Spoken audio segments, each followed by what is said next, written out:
My name is Rebecca. I'm 34 years old, and I'm a marketing director for a tech startup in downtown Seattle.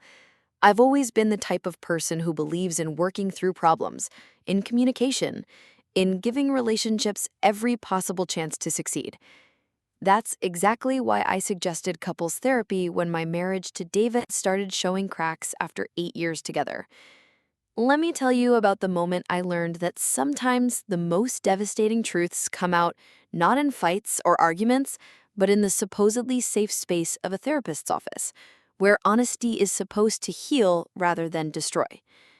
That moment taught me that there are some betrayals so complete, so perfectly timed, that they deserve an equally perfect response. David and I had been married for 5 years when things started falling apart.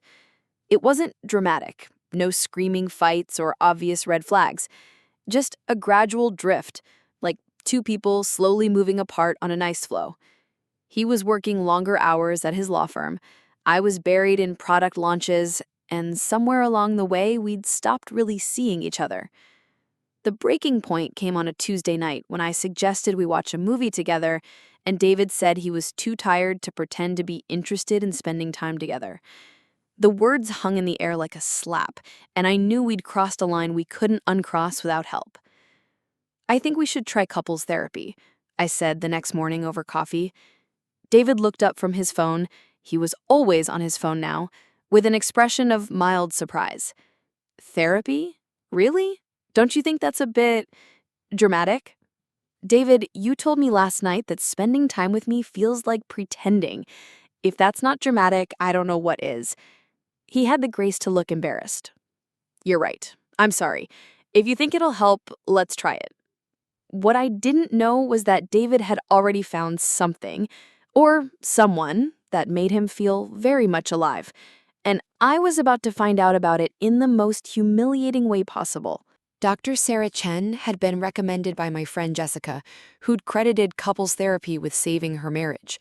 Dr. Chen's office was exactly what you'd expect: warm lighting, comfortable chairs, and an array of tissues strategically placed within reach of the couch where couples, presumably, broke down and rebuilt their relationships.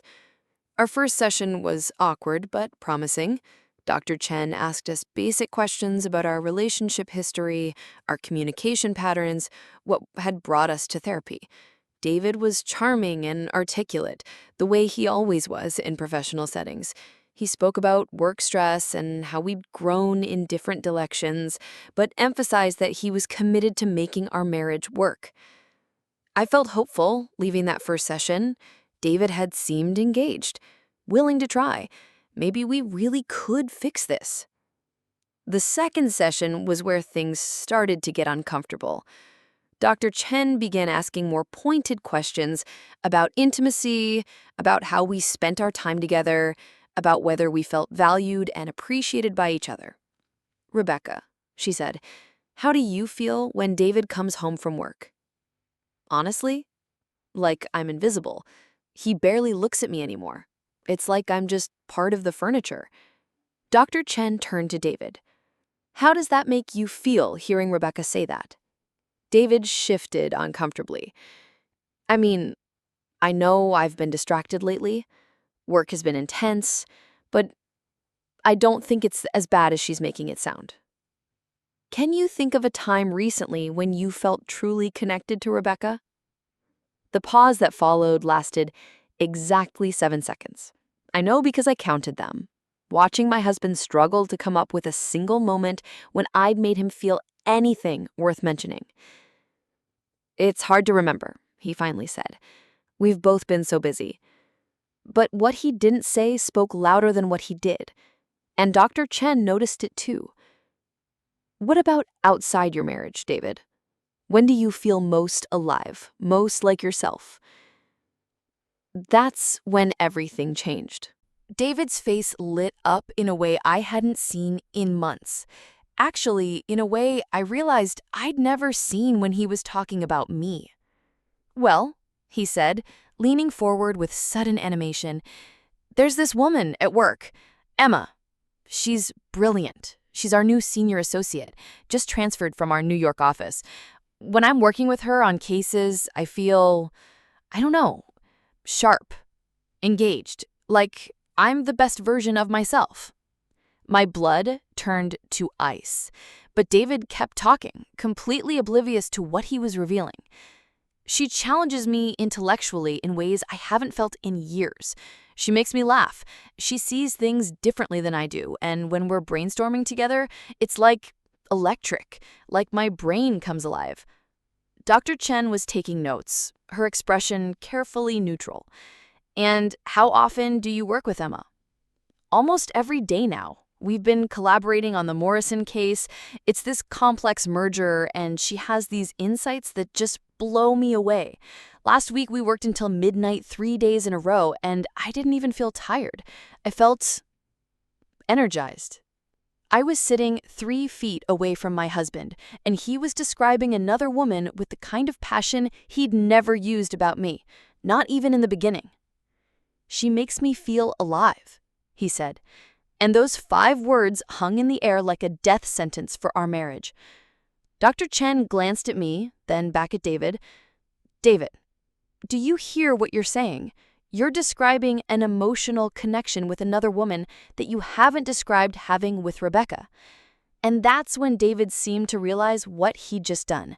The color drained from his face as he looked at me, and I saw the exact moment he understood that he'd just confessed to an emotional affair in front of a witness.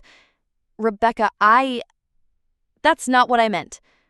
But we both knew it was exactly what he meant. This woman, Emma, are you in love with her? The pause before he answered told me everything I needed to know. I don't know. Maybe. Yes. And just like that, my marriage was over. The rest of the session passed in a blur. Dr. Chen tried to facilitate some kind of dialogue, asking David about boundaries and asking me about my feelings. But I'd gone somewhere else entirely, to that cold, analytical place I retreat to when I need to solve a problem. David kept trying to backtrack, saying he'd misspoken and that his feelings for Emma were just professional admiration. But I'd seen his face when he talked about her. I'd heard the way his voice changed, the way he came alive describing their late-night work sessions and intellectual connection. More importantly, I'd heard him struggle to remember a single moment when I'd made him feel anything close to that. I think we should take a break, Dr. Chen finally said. This is a lot to process. David, I'd like you to think about what you've shared today and what it means for your commitment to this marriage. Rebecca, I want you to take some time to decide how you want to move forward. David nodded eagerly. Yes, absolutely. Rebecca, can you talk about this at home? I want to explain. No, I said quietly.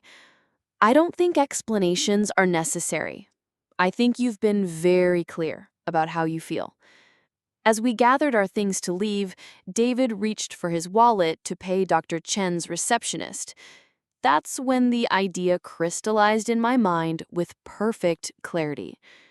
Actually, I said, putting my hand on his arm, I need to use the restroom. Why don't you pull the car around? I'll meet you outside in a few minutes. David looked relieved that I was speaking to him normally. Of course, take your time. I watched him leave, then turned back to the receptionist with a smile. Excuse me, I just realized I need to make a change to our payment arrangement. From now on, I'd like all sessions to be billed exclusively to David Morrison. Here's his work address and direct billing information. The receptionist updated the file without question. After all, it was just an administrative detail. But for me, it was the beginning of the most satisfying revenge I had ever planned. David wanted to feel alive. He was about to feel very awake indeed. Over the next 2 weeks, I became a woman with a mission, while David tried to work on our marriage. With awkward gestures like bringing me flowers and suggesting date nights, I was quietly dismantling the life we'd built together. I opened my own bank account and began transferring my paychecks there. I found a new apartment, a beautiful one-bedroom with a view of Elliott Bay that I could easily afford on my salary alone. I consulted with my own divorce attorney, a shark of a woman named Patricia Walsh, who specialized in high-asset divorces. But I didn't tell David any of this. Instead, I played the part of the wounded wife trying to heal, agreeing to continue with therapy sessions while I gathered evidence and prepared my exit strategy. The second therapy session after his confession was fascinating to watch. David clearly thought he could charm his way out of what he'd revealed, painting his feelings for Emma as a misunderstanding and recommitting to our marriage with elaborate promises. I realize I got carried away talking about a colleague, he told Dr. Chen. It was unprofessional of me to blur those lines. I'm going to maintain better boundaries at work and focus on rebuilding the connection with my wife. Dr. Chen looked skeptical. And Emma? How do you plan to handle those feelings you described? I'm going to limit my interactions with her to purely professional matters. Rebecca is my wife, and our marriage is my priority. I nodded at all the right moments, asked thoughtful questions about rebuilding trust, even reached over to squeeze his hand when he talked about wanting to fight for us. But inside, I was counting down the days until my plan reached its conclusion. The third session was scheduled for a Thursday afternoon. That morning, I'd already signed the lease on my new apartment and given notice at our current place. I'd packed everything I wanted to keep and arranged for movers to come the following day. David had no idea that this would be our last therapy session, or that he'd be paying for it and all the sessions that came after entirely on his own. Thursday afternoon arrived gray and drizzling, which seemed fitting for what I was about to do. David and I sat in Dr. Chen's office for what he believed was another step in our journey toward reconciliation. "How has this week been for you both?" Dr. Chen asked. David launched into an elaborate description of the progress we'd been making. He talked about the flowers he'd brought me, the dinner he'd cooked, the long conversation we'd had about trust and commitment. What he didn't mention was that I'd seen the text messages from Emma on his phone, messages that suggested their professional boundaries were anything but professional. Messages that confirmed he was still very much emotionally involved with the woman who made him feel alive. "Rebecca," Dr. Chen said, "how are you feeling about the changes David has described?" This was my moment. "Actually, Dr. Chen, I've been doing a lot of thinking over the past 2 weeks, and I've come to some important realizations." David smiled encouragingly, probably thinking I was about to talk about forgiveness and moving forward. I realized that David was absolutely right in our last session. Emma does make him feel alive, and our marriage, well, it's been dead for a long time. David's smile faltered. "Rebecca, what are you saying?" "I'm saying that I agree with you. You should be with someone who energizes you, who challenges you intellectually, who makes you feel like your best self." I stood up and gathered my purse. "I'm also saying that I've filed for divorce. The papers were served to your office this morning." The color drained from David's face. "What? Rebecca, wait. I've moved out. My attorney will be in touch about dividing assets. And Dr. Chen," I turned to our therapist, who was watching this unfold with professional fascination, "David will be continuing these sessions on his own. He clearly has a lot to work through, and I've made sure he's financially responsible for his own therapy journey." I walked toward the door, then paused. "Oh, and David, you might want to call Emma. I'm sure she will be very supportive during this difficult time." And with that, I left my husband sitting in that therapist's office, finally understanding what it meant to feel truly alone.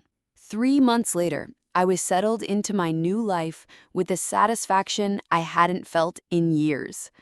My apartment overlooking Elliott Bay was everything I'd hoped for. bright, peaceful, and entirely mine.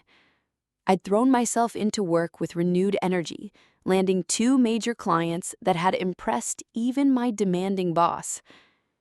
David, on the other hand, was discovering that feeling alive came with consequences he hadn't anticipated. According to my friend Jessica, who worked at the same law firm, David's affair with Emma had become office gossip within weeks of our divorce filing. Apparently, their intellectual connection looked a lot less noble when everyone knew it had destroyed a marriage. Patricia, it turned out, was less interested in David once he was actually available. Funny how an exciting affair loses its appeal when it becomes a potential relationship with a man who'd just blown up his life for you. The divorce proceedings went smoothly in my favor. David's adultery was well documented, thanks to those text messages I'd screenshotted before leaving. Patricia Walsh had been worth every penny. But my favorite detail was learning from Dr. Chen's office manager, we'd stayed in touch, that David had indeed continued therapy. Apparently, he'd been having weekly sessions for 3 months, paying $200 each time, trying to process his feelings and understand what went wrong. I could have told him what went wrong for free. He fell in love with someone else and decided to humiliate his wife by confessing it during couples therapy. Last week, I ran into David at our old coffee shop. He looked tired, older somehow. He tried to approach me, probably to attempt some kind of reconciliation conversation, but I simply smiled, waved, and walked away. Some people say revenge is a dish best served cold. I disagree. I think revenge is best served exactly when your opponent realizes they've been completely outplayed. David wanted to feel alive? Mission accomplished. Nothing makes you feel more alive than paying $200 a week to a therapist to discuss how you destroyed your marriage by falling in love with someone who ultimately didn't want you. As for me, I'd never felt more alive than I did walking out of that therapy office, leaving him with the bill and the silence he deserved. Sometimes, the best response to betrayal isn't anger or tears. It's a perfectly executed exit that leaves the betrayer exactly where they belong, alone with the consequences of their choices. 6 months after If this story shocked you, just wait for what's next. Leave a comment, share it with someone who needs to hear this, and of course, subscribe and hit the bell so you don't miss a single notification.